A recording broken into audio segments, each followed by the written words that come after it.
Break پہ جانے سے پہلے ہمارے ایک کالر تھے, انہوں نے سوال کیا تھا کہ جناب بیماری کی وجہ سے اگر 7-8 روزے جو ہیں وہ چھوٹ جائیں تو اس حوالے سے کیا پھر ادا کرنا پڑے گا, کس طرح اس کی ادائیگی ہوگی؟ میں چاہوں گا علامہ صاحب آپ اگر جواب اس کا دے دیں.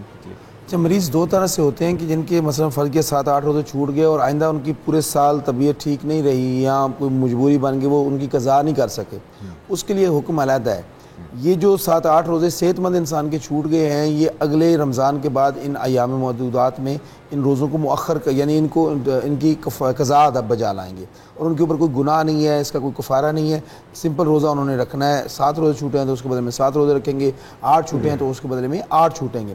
اگر جان بوجھ کے بغیر کسی عذر شرعی کے آپ نے روزہ رکھا ہی نہیں ہے یا روزہ رکھ کے توڑ دیا ہے تو اس کے پھر 60 روزے کفارہ ہے.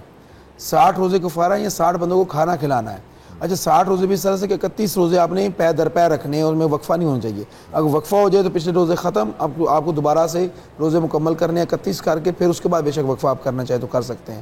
دوبارہ جس کے 7 روزے یا 8 روزے قضا ہو گئے ہیں وہ رمضان کے بعد رکھ سکتا ہے. اگر وہ ایسا مریض ہے ایسے یہاں سے مرض میں مبتلا ہو گیا ہے کہ رمضان کے بعد بھی نہیں رکھ سکتا تو پھر اس کا ایک مد فدیہ دے گا فی صوم.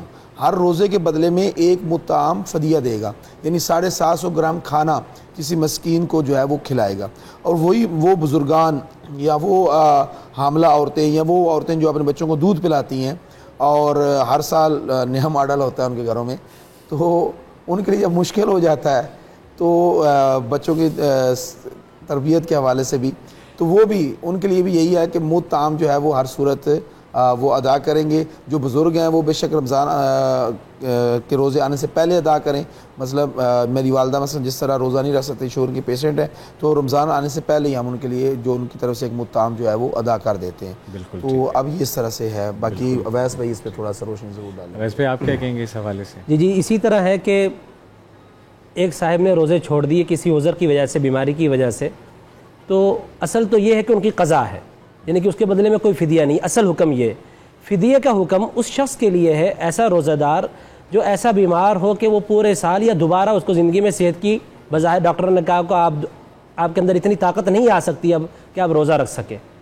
اب ایسے مریض ہیں کہ دوبارہ آپ کا یہ مرض ایسا نہیں آپ کو اجازت دے گا کہ آپ کبھی بھی صحت مند ہو جائے اور اتنی صحت آ جائے کہ آپ روزہ رکھ سکیں. لیکن اگر کسی بندے نے فدیہ بھی دے دیا اور بعد میں اس کی صحت بھی بحال ہو گئی, اس کو قضا ہی کرنے پڑیں گے. یعنی اصل حکم قضا کا ہے اور فدیوں کا نہیں ہے. بہت سارے لوگ فون کرتے ہیں کہ بھئی میرا کتنا فدیہ بنتا ہے, اس سال کتنا فدیہ دے دوں, تو میں ان کو یہ نہیں کہتا ہوں آپ کا اتنا فدیہ بنتا ہے, ان کو یہ پوچھتا ہوں بھئی آپ کیوں روزے نہیں رکھ رہے؟ آپ قضا کر, بیمار ہیں تو قضا کر لیں, جتنے روزے رکھے جا سکتے اتنے رکھ لیں آسانی سے, باقی قضا کر لیں.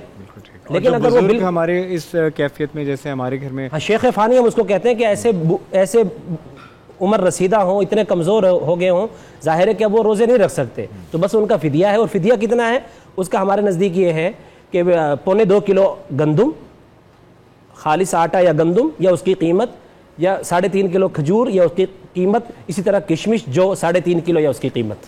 یہ ایک روزے کا فدیہ ہے.